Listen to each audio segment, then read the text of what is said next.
Okay, I'm in a 2012 Toyota Venza. This Toyota Venza is a G-key Venza. It's going to work with our plug-and-play remote start system for Toyotas with a G-key. And you see the letter G is engraved in the key right there. To take it apart, you need a couple tools, 10mm Phillips bit and a plastic tool. We're going to go ahead and we're going to disassemble this vehicle for remote starter installation. There is a 10mm under the kick panel. There's a little plastic nut down here. We're going to remove that.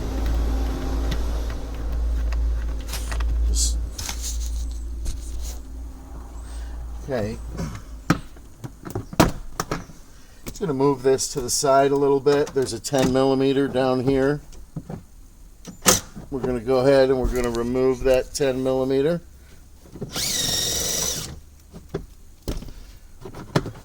Our Phillips screw in the lower right hand corner we're going to have to remove.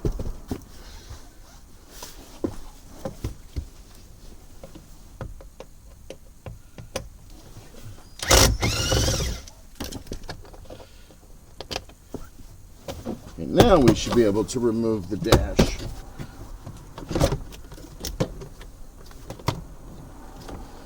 A multitude of things to unplug back here.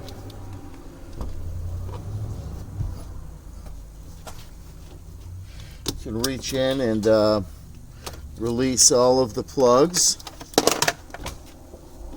Now we're going to release the hood latch. We're going to slide this up.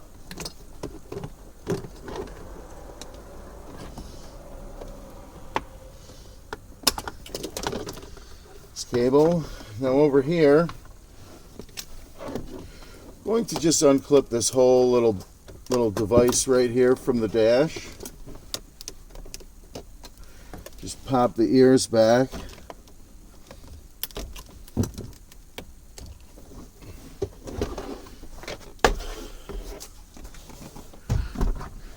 Okay, now we're going to want to remove the plastic cover to the steering wheel. We're going to put the key in the ignition. Turn the wheel to the 9 o'clock position. Remove the Phillips screw. We're going to remove the wheel to the 3 o'clock position. And remove another Phillips screw. We're going to shut the key off, remove it from the ignition. We're going to apply pressure with our thumb to the seam while we pull down. We're going to pull it around the ignition, and we have the plastic cover removed. We're going to take this kick panel completely off because we're going to have some lock connections in here. So I'm going to show you how to do that. Okay, we're going to pull this lower kick plate here.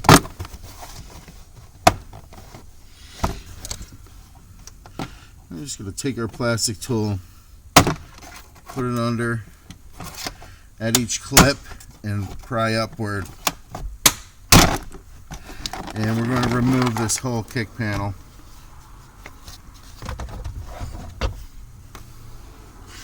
Okay, we're going to make our lock and unlock connections in here when the time comes on this harness right here coming out of the door boot. Okay, we're going to remove this airbag assembly that's under the dash piece here. Just going to pull 10mm bolts out.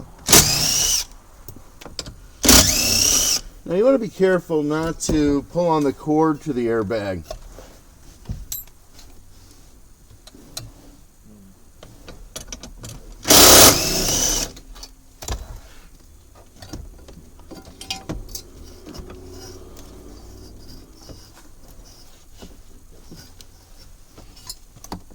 Now, while I'm working on the vehicle, I'm just going to zip tie up the airbag so that it cannot drop and pull on the cord. I'm going to take a zip tie and put it through this hole here, then put it through this hole, and secure the airbag assembly so that it can't drop and pull on the airbag cord. We're going to be making a connection at the diagnostic plug also. It's one of the reasons I dropped the airbag. You may be able to do this without dropping the airbag, but to get access to this diagnostic plug, I've gone ahead and I've taken it out. One of the connections we're going to go for is the parking light connection. I'm going to go ahead and I'm going to cut this loom off of this small section of wire as we prep to do this installation. Now, whenever you're cutting this stuff away, you don't want to damage the conductors and the wires.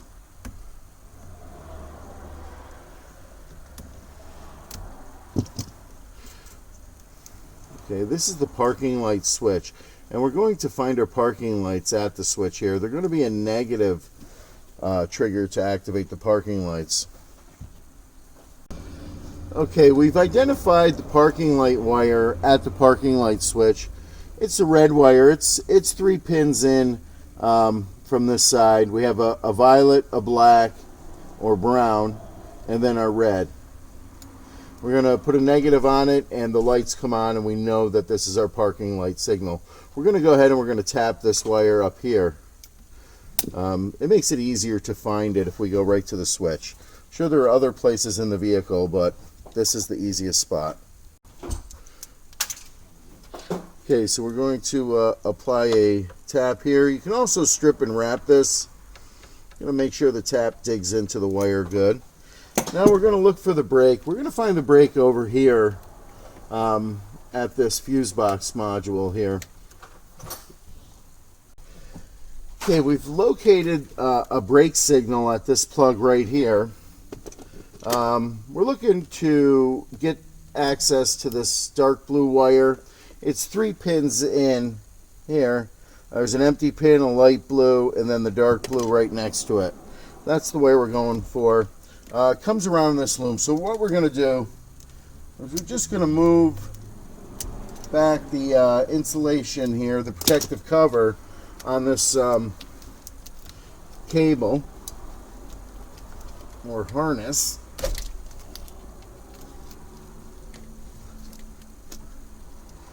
I'm going to cut this tape. We've got this harness in here kind of tight.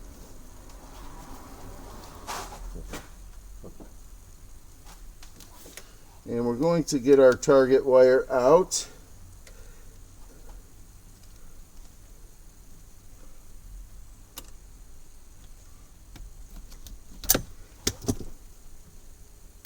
Which is going to be dark blue. And we're going to go ahead and we're going to put our regular test light on this wire to verify.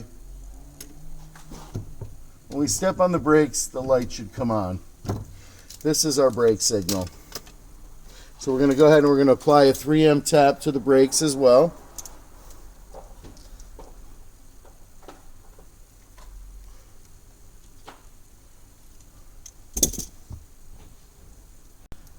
Another wire that you may or may not use in the installation is a horn wire. There's a plug right up in here next to this yellow plug. We're going to go ahead and we're going to unplug it so I can show you the plug. On this plug there's a yellow wire. This would be the horn wire. We're going to go ahead and we're going to apply a tap to the horn wire as well.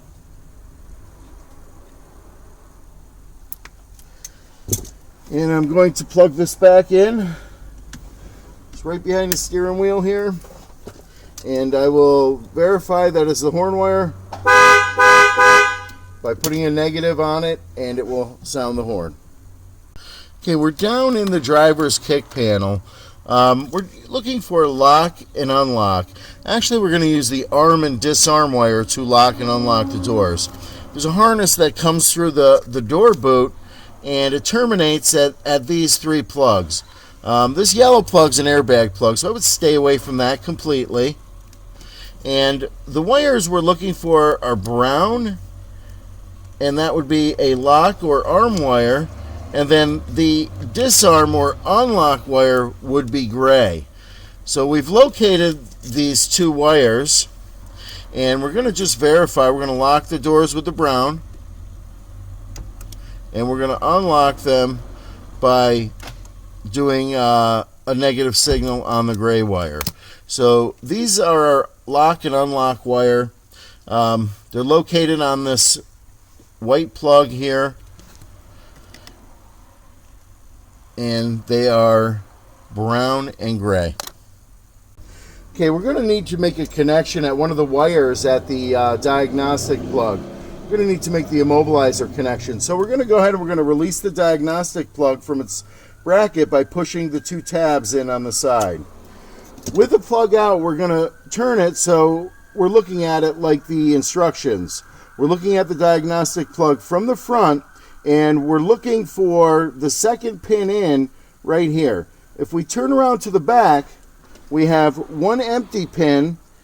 You got to make sure you see that. There's an empty pin here, and then the second pin in would be this dark blue wire. So we're going to go ahead and we're going to isolate the dark blue wire, and we're going to make our connection here. For the video, we're going to use a tap,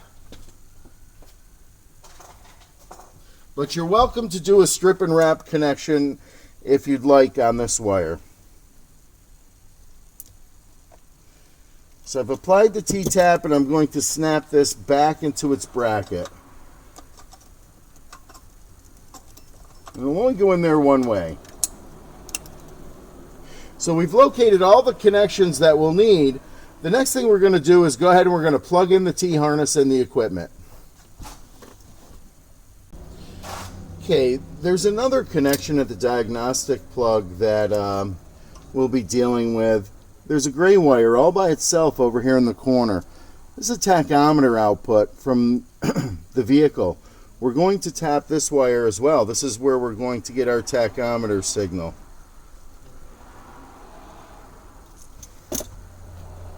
Okay, we're ready to install our system.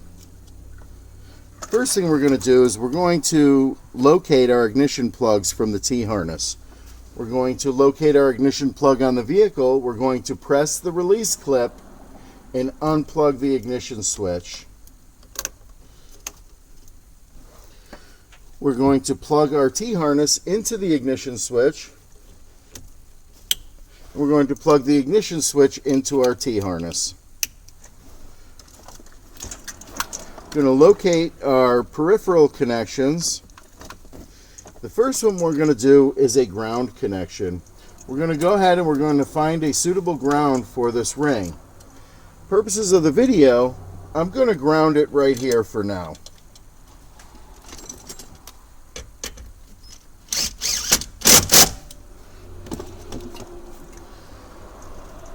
Okay, the next connection we're going to do is the parking light connection.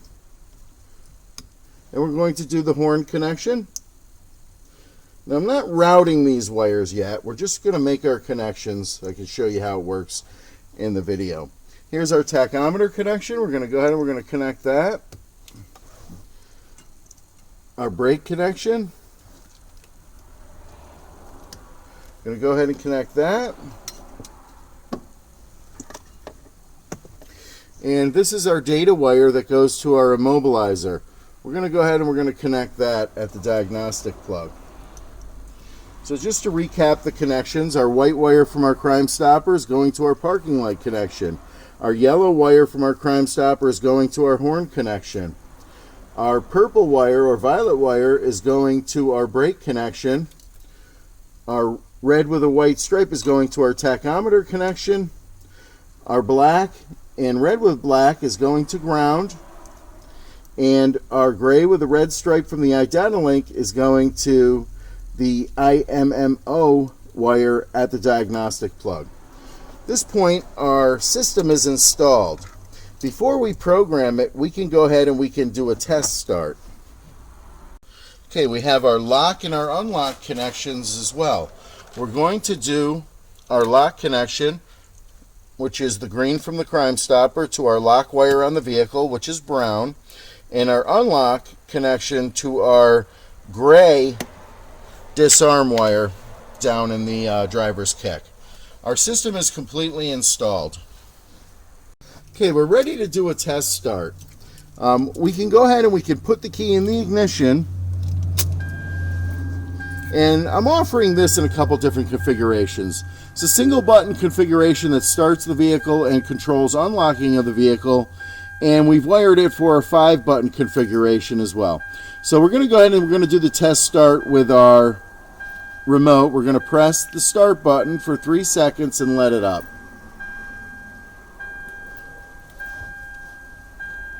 Okay, I'm going to show you how to program the iDataLink module. We have it all locked in data mode, and everything's all set for you to go ahead and put the key in the ignition and turn the ignition to the run position. When I do this, the green light on the TB is going to illuminate, indicating that the TB is programmed. The TB is now programmed.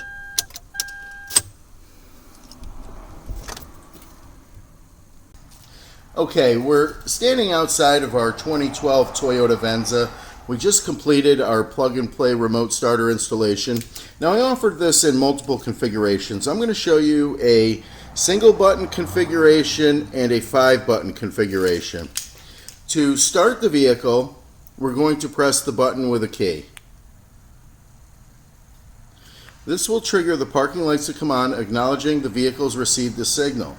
The vehicle will crank start and run for 20 minutes. We can go ahead and we can turn the vehicle off by remote also.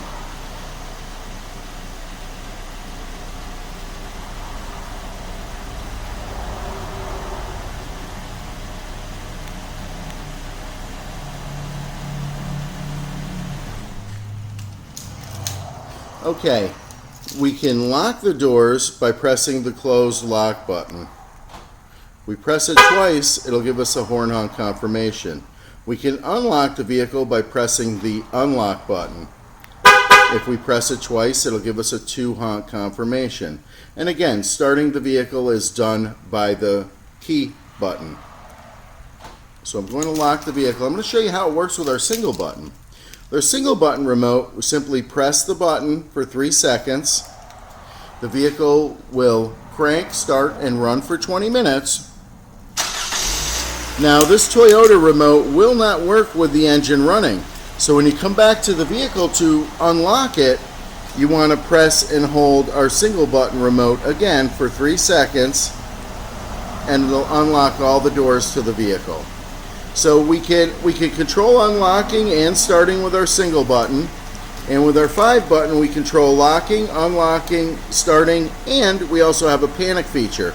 Panic is activated by holding down the lock button, and we can shut it off by pressing the lock button again.